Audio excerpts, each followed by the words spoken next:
Pemain keturunan asal Jerman Laurin Ulrich tidak menutup kemungkinan untuk menjadi pemain naturalisasi timnas Indonesia. Namun fokus dari pemain gelandang serang berusia 20 tahun saat ini adalah menembus tim senior negara kelahiran, Jerman. Laurin Ulrich sendiri memang sedang dalam pemanggilan rutin bersama tim kelompok umur timnas Jerman. Ia telah memperoleh 17 caps sejak kategori U16 hingga U20 timnas Jerman.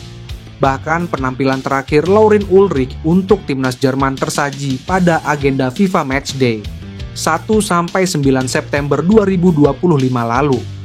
Kendati demikian, Laurin Ulrich juga tidak menutup untuk bisa memperkuat timnas Indonesia pada waktu mendatang.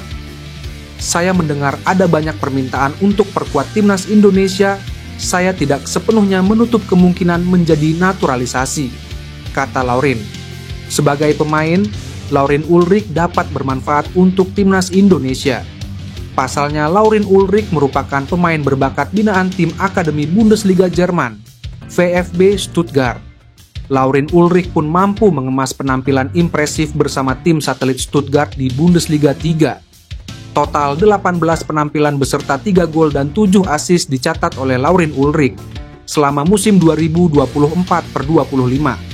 Sejauh ini, performa pemain keturunan Indonesia cukup impresif dengan mengemas 5 penampilan dan 2 assist untuk klub barunya. Pelatih timnas Indonesia Patrick Kluivert menyatakan bahwa menghadapi Arab Saudi di babak keempat kualifikasi Piala Dunia 2026 bukan hanya tantangan besar, tetapi juga mengandung potensi keuntungan untuk skuadnya. Hal ini diungkapkan menjelang pertandingan yang akan berlangsung di Riyadh pada 8 Oktober mendatang. Menurut Kluivert, bermain melawan tim yang secara ranking dan pengalaman berada di atas timnas Indonesia memungkinkan timnya untuk berkembang secara taktis dan mental. Melawan Arab Saudi memang berat, tapi itulah yang membuat kita makin siap. Kami bisa belajar dari gaya permainan mereka dan memperbaiki diri, ujar Kluivert. Kluivert menilai bahwa sejumlah pemain Indonesia yang bermain di luar negeri menunjukkan peningkatan performa yang signifikan, sehingga bisa menjadi modal bagus menghadapi tim-tim kuat. Misalnya, Emil Audero masuk Best 11 pekan ketiga Liga Italia setelah membuat 9 penyelamatan gemilang, yang disebut oleh banyak media sebagai kabar baik menjelang laga lawan tim Arab dan Irak. Walaupun ada optimisme, Kluivert juga menyadari bahwa ada beberapa titik rentan, yaitu kondisi kebugaran yang harus dijaga agar pemain tidak mudah kelelahan dalam persiapan dan saat bertanding. Ketua Umum PSSI Erick Thohir mengungkap kabar bahagia pada Jumat, 18 Juli 2025. Ia mengatakan PSSI sedang memproses naturalisasi 2 pemain keturunan di posisi depan. Kami juga sedang mendorong beberapa tambahan naturalisasi. Ada 2 tambahan yang sedang kami seriusin. Tadi malam dua-duanya komit untuk bergabung, kata Erick Thohir. 1 nama penyerang yang dimaksud Erick Thohir disinyalir sudah ditemukan, yakni Theis Dallinga. Sementara untuk 1 nama lagi masih abu-abu. Beredar kabar 1 nama lain adalah penyerang VV Venlo, Dean Zandbergen. Jika Theis Dallinga eligible dan yang bersangkutan bersedia dinaturalisasi, timnas Indonesia jelas diuntungkan. Theis Dallinga saat ini tercatat sebagai penyerang klub Serie A, Bologna. Musim lalu bersama Bologna, Theis Dallinga mengemas 7 gol dan 3 assist dari 43 pertandingan. Performa lebih gila dicatatkan Theis Dallinga saat membela klub Liga Prancis FC Toulouse pada 2023 sampai 2024. Saat itu dari 44 pertandingan, Theis Dallinga mengemas 19 gol dan 5 assist. Karena itu, jika penyerang bertinggi badan 190 cm ini diizinkan membela timnas Indonesia, betapa berbahayanya lini depan skuad Garuda Theis Dallinga dijamin bakal menjadi ancaman pertahanan Arab Saudi dan Irak yang menjadi lawan timnas Indonesia di babak 4 kualifikasi Piala Dunia 2026 zona Asia pada Oktober 2025. Pelatih timnas Indonesia, Patrick Kluivert, menyarankan pemain muda Indonesia untuk mengambil kesempatan bermain di Eropa. Menurutnya, Bermain di Eropa akan membuat pemain dapat berkembang lebih cepat. Pernyataan ini disampaikan Patrick Kluivert dalam konten siniar di kanal YouTube The Highway yang tayang pada Sabtu, 20 September 2025. Di Eropa, temponya tinggi, penekanannya ketat, ruang bermainnya lebih sempit. Itu akan membuat pemain berkembang lebih cepat. Itulah mengapa, bagi pemain muda jika ada kesempatan ke luar negeri, itu akan menjadi pengalaman yang sangat berharga, ungkap Kluivert. Saat ini, pemain muda Indonesia didikan domestik yang bermain di Eropa adalah Marcelino Ferdinand yang musim lalu direkrut Oxford United dari Liga Inggris Championship. Gelandang serang 21 tahun ini kini dipinjamkan ke AS Trenčín di Liga Slovakia untuk musim 2025/2026. Marcelino pun menjadi satu-satunya pemain didikan domestik yang masih bertahan di Liga Eropa untuk tingkat senior alias bukan klub akademi.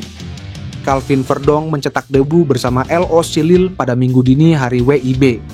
Ia masuk di menit 18 saat LOC Lille tandang ke markas RC Lens di lanjutan pekan kelima Liga Prancis 2025 sampai 2026. Fullback kiri andalan LOC Lille, Romain Perrault, mengalami cedera di awal laga. Alhasil, Calvin Verdonk mendapat kepercayaan tampil dari sang pelatih Bruno Genesio. Calvin Verdonk langsung menjalani debut yang tidak mudah melawan RC Lens. RC Lens menegaskan kemenangan 3-0 atas LOSC Lille. Kekalahan ini menjadi hasil buruk pertama LOSC Lille di Liga Prancis 2025 sampai 2026. Meski LOSC Lille kalah 0-3, Calvin Verdonk mendapatkan rating tertinggi dibandingkan 3 pemain belakang lain milik LOSC Lille. Tak heran Calvin Verdonk mendapatkan rating lumayan meski LOSC Lille kalah telak.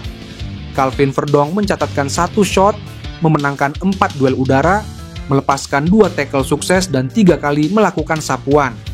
Selanjutnya, LOSC Lille akan menjamu Brann di matchday pertama Liga Eropa 2025 sampai 2026 pada Kamis, 25 September 2025 malam WIB. Calvin Verdonk diprediksi kembali tampil sebagai starter. Dunia sepak bola tengah menoleh ke arah yang tak biasa. Penyerang Bologna, Thijs Dallinga yang punya keturunan Indonesia memilih menolak membahas Belanda. Sebelumnya, di tengah kebutuhan timnas Indonesia akan sosok striker baru pasca cedera panjang oleh Romeni, nama Thijs Dallinga menjadi salah satu kandidat yang santer dibicarakan untuk dinaturalisasi. Apalagi pemain berusia 24 tahun itu dikabarkan memiliki darah keturunan Indonesia yang bisa membuka peluangnya memperkuat skuad Garuda secara sah. Dalam wawancaranya dengan Korea del Sport, Thijs Dallinga secara terang-terangan menolak membahas peluangnya membela timnas Belanda. Penyerang kelahiran Groningen, Belanda itu justru menegaskan fokusnya saat ini adalah membela klubnya di Serie A Italia. Komentar tersebut muncul saat ia diminta menanggapi peluangnya menebus skuad di Orange. Alih-alih menjawab tentang dirinya sendiri, Dallinga lebih memilih menyatakan bahwa persaingan di tim nasional Belanda sangat ketat. Pernyataan ini sontak memunculkan kembali rumor ketertarikan PSSI terhadap Dallinga. Memang sepanjang musim 2024 sampai 2225, Thijs Dallinga tampil di berbagai ajang bersama Bologna mulai dari Serie A, Coppa Italia hingga Liga Champions. Ia mencetak total 7 gol dan 3 assist dari 43 pertandingan. Sebuah kontribusi yang mencerminkan konsistensinya sebagai ujung tombak. Meski sempat mencicipi debut bersama timnas senior Belanda di bawah Ronald Koeman, Dallinga belum mencatatkan caps penuh dan baru tampil selama 45 menit. Situasi ini membuat peluang naturalisasinya terbuka lebar. FIFA mengizinkan pemain berganti negara jika belum bermain secara resmi dalam pertandingan kompetitif senior penuh. Sebuah celah yang bisa dimanfaatkan Indonesia untuk merekrut telinga secara sah